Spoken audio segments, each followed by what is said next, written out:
wasn't just a homeless person. He had people that cared about him. He had friends. In a horrific killing that made national news, court records show this man, Tyree Lincoln Smith, killed Gonzalez using an axe, then ate part of his body here in a building on Brook Street in 2011. He didn't deserve what was done to him. I just want you guys to stop and think for a second about the premise of this particular story, as if, of course, you are in the victim's family. In 2011, one of your loved ones ends up being murdered. Not only is it a murder, but is it specifically a horrific murder that grabs the attention of the media, is still being talked about in true crime podcasts, because not only did the suspect in this particular case, Tyree Smith, kill your loved one, but he actually ate portions of his body, making it a cannibal killer story, meaning that your relative's story will be repeated time and time again by all these different various people with fascinations related to criminality. Now that happens all the way back in 2011. The suspect in that particular case is arrested. However, he's not convicted. He's found not guilty for reasons of insanity, but you are assured by the prosecutors, by the judge, by everyone involved that you're not going to have to worry about this individual anymore, because he is to be confined to a mental health hospital for 60 years. Fast forward to the year 2025, and all of a sudden, you have some new left-wing energy in the criminal justice system. All of a sudden, you have these new parole boards that are re-examining whether or not there's racial bias in these criminal justice cases, and they decide that that man who snapped, who killed and ate one of your relatives, has actually done enough in the psychiatric hospital, and now he will be released on a conditional basis back into the community. All of these stories get dredged back up into the media, they get thrown in your face, and you have to live with the idea that the promises that were made to you 14 years ago when this person was found not guilty for reasons of insanity have actually been for naught. They've actually been forgotten. Again, in a quarter of the time that this person was supposed to be confined to the hospital, they decided to do a turnaround and they're going to release them. And now you have to go to the local media in order to beg them to put pressure on the politicians to hold this dangerous criminal in captivity, because again, he's already been proven to be not mentally sound enough to not murder and then eat somebody that he murders. It's absolute madness out of the state of Connecticut, but we cannot be surprised because this has become very common in this new era of sympathy for the criminal and ignoring the existence of the victims. Now, we're going to get into this, we're going to break this down, but before we do, I want to thank everybody who supports this channel via actualjusticewarrior.com/join. Give me the money. Give me the money. Okay? And an update tonight to a disturbing story out of Bridgeport where a man was killed with an axe, then his killer ate part of his body. Our Frank Recchia has this exclusive update. As the family spokesperson, 56-year-old Talitha Frazier of Bridgeport, speaking for the immediate family from the day we left court, of 35-year-old Angel Gonzalez, her brother-in-law. We called him Toon Toon. That man was well loved by friends and family. I think it's so telling that you can actually hear from the in-law of this particular victim, who is the family spokesperson, who is the person to interface with the media, that 14 years later, the emotions are still raw. 14 years later, they're still horrifically scarred by this particular crime against Mr. Gonzalez, who, like this woman said, and should be obvious and should go without saying, did not deserve this. He did not deserve to have these horrors inflicted on him, and the family did not deserve to be put in the national spotlight due to the actions of this individual. Now, to be clear, on this channel, we do actually respect the rulings of these courts. We understand that certain people are not mentally suitable for trial. They can go insane and all that. So in this particular case, I will emphasize again, even though he used the affirmative defense, which said that he did in fact commit this murder during the course of his trial, he also was arguing that he was insane at the time and therefore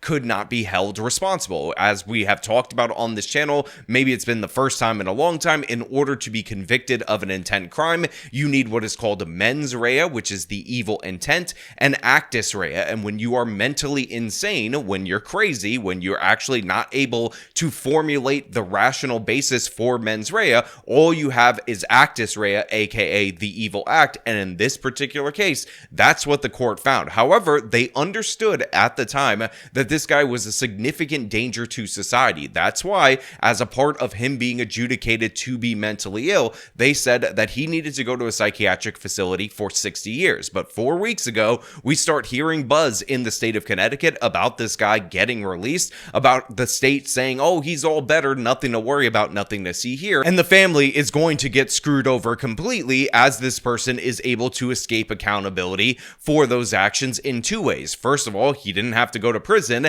and now, in addition to that, he doesn't even have to be in a mental hospital. Smith found not guilty of murder by reason of insanity and committed to a state psychiatric hospital for 60 years. I let my guard down. But after only 10 years, he was found to be stable, then released back into the community in 2023. Staying at a group home in Waterbury. So first of all, just right off the top, I made a bit of an error when I said that he served about a quarter of his time, which had been closer to 15 years. But according to this report, he's been out a little bit after 10 years after the conclusion of his trial, which, by the way, it makes perfect sense for the crime to occur in 2011 and for the ruling, the judgment, whatever the adjudication of the case to be concluded a couple of years later, because obviously our court system takes a long time.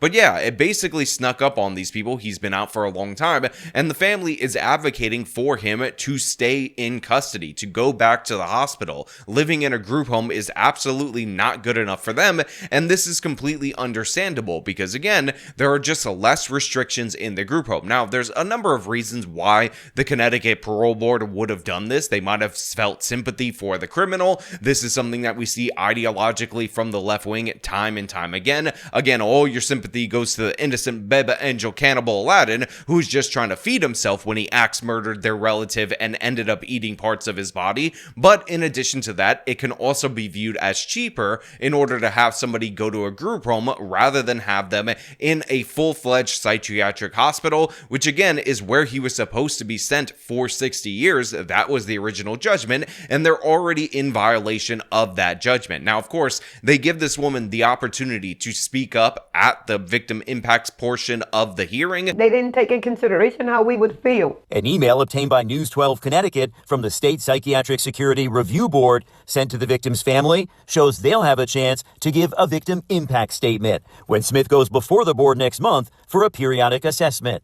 Frazier says she'll be there to say she doesn't feel safe. But the fact of the matter is, we already know the results of this because February 21st has already passed, and guess what? They didn't end up siding with her. We'll get into that a little bit later, but let's hear a little bit more from this spokesperson and what she feels should be done in this particular case. Well, it's hard.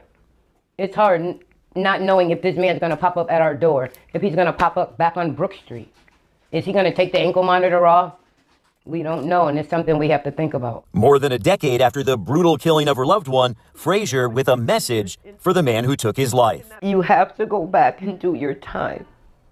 My family is scared. I'm scared. So look, obviously she expresses a fear that this individual will cut off his ankle monitor, possibly show up at their front door. But the fact of the matter is, we've seen time and time again with these criminal types, they don't even bother to cut off their ankle monitor. How many stories have we covered on this channel where somebody was under supervised release, they're not supposed to go into certain areas, and then they're rearrested, and then the location data from their ankle monitor is used against them in order to tie them to a much more serious crime. Now, of course, you don't get much more serious than the homicide that this person already committed. You don't get much more serious than the cannibalism post-homicide. Obviously, it was incredibly brutal and disgusting, so we don't expect him to do something that is more crazy, more violent than he did, but repeating that behavior, or even marginally trying to attempt to repeat that behavior, can have devastating consequences. And whether or not he's going to target this family individually, it's not really the point of me talking about this story. The fact of the matter is, he's out there. They may have said that he's stabilized, but there's a reason why they wanted him to be confined for a much larger period of time. And while I'm sympathetic to the idea that because he did not have the evil intent, because he was not mentally sound enough in order to formulate intent, the fact of the matter is, this is a dangerous individual, and we don't know how much the group therapy or any of that stuff is going to nerve his dangerous tendencies. Thank you. A man accused of killing and eating another person in Bridgeport being granted a conditional release. Tyree Smith killed Angel Gonzalez with an axe in 2011 and ate part of the victim's body. Smith was found not guilty by reason of insanity and sentenced to 60 years in a psychiatric hospital. He was then transitioned to a group home in 2023. Smith's conditional release will happen in phases, beginning with supervised periods of temporary leave in the community. So yeah, after this woman made her plea on the local news, after this case ended up getting attention, after pressure was put on the board that looks over this particular case, we ended up not only just keeping him in their group home, we end up doing a thing where we're starting to reintroduce him into the community without supervision for him to then return to the group home periodically. So again, this person is transitioning to be somebody that is going to be integrated into the Bridgeport community, and I really genuinely feel terrible for the next person to come across him when that treatment doesn't work, when his violent tendencies reemerge, because obviously the cost has already been paid in blood, it's already been paid in somebody's life, but this is how we operate in the United States of America now. And oftentimes on this channel, we talk about people who have committed crimes but haven't really escalated to the point where they've proven to be an absolute danger to other people around them, and how they get released over and over again, time and time again. And we think that we need to change the mental health standards in order to make sure that those people can be incapacitated before they take somebody's life. But in this case, you have somebody who's been adjudicated mentally ill. They've been adjudicated mentally ill after they killed and ate somebody. But guess what? The system still ends up siding with the criminal. The system still ends up deciding that this person deserves the right to be reintroduced into society this early, by the way. And now what we're seeing is that despite fears from the victims, despite fears from the community, despite the original sentence, the original time that he was supposed to be in a mental hospital and be confined in that hospital, they're giving him more and more freedom. They're releasing him little by little, and eventually this guy is just going to be out on the streets without any supervision. And when he reoffends, you're not going to hear any of the politicians that are responsible for this change in policy take any accountability. The board that is supervising him that are like, I'm sure he's perfectly fine. Let's do this test case because we really want to demonstrate to the world that even the most dangerous, the most heinous of the murderers that we come across, we can rehabilitate in the state of Connecticut. And of course, they say that they end up performing these actions, but we all know that as soon as this backfires, as soon as this fails, nobody's going to take accountability for it. Nobody is going to say, oh, we messed up, we bungled this, we're responsible for this. They're just going to pass the buck to somebody else. And again, I want you to remember the emotion on the faces of the family members. I want you to think about what you would do if this was your family member, if they were killed by this person, if they were eaten in part by this person, if you end up taking them to trial, you end up taking them to court, and you get a not guilty by reason of insanity, but you are assured by the courts and everybody that's involved that everything's going to be fine, because guess what? We're still going to hold this person for 60 years. We're still going to make sure that even though we're saying he needs mental health treatment, that he's not going to be out in order to relapse, in order to attack people again. Well, guess what? Promise made in this case,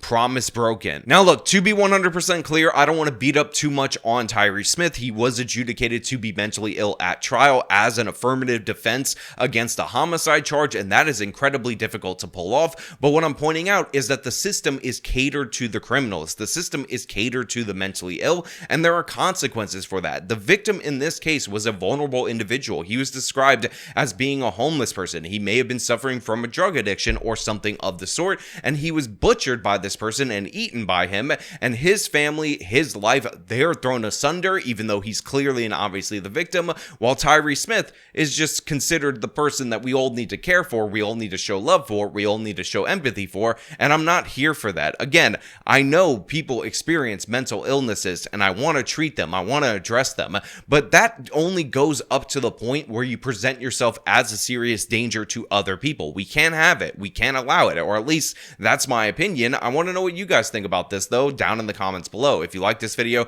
show them by leaving a like, subscribe for more content, follow me on the social media, support me via support links in the description of this video. This has been me talking about Tyree Smith being released. Till next time.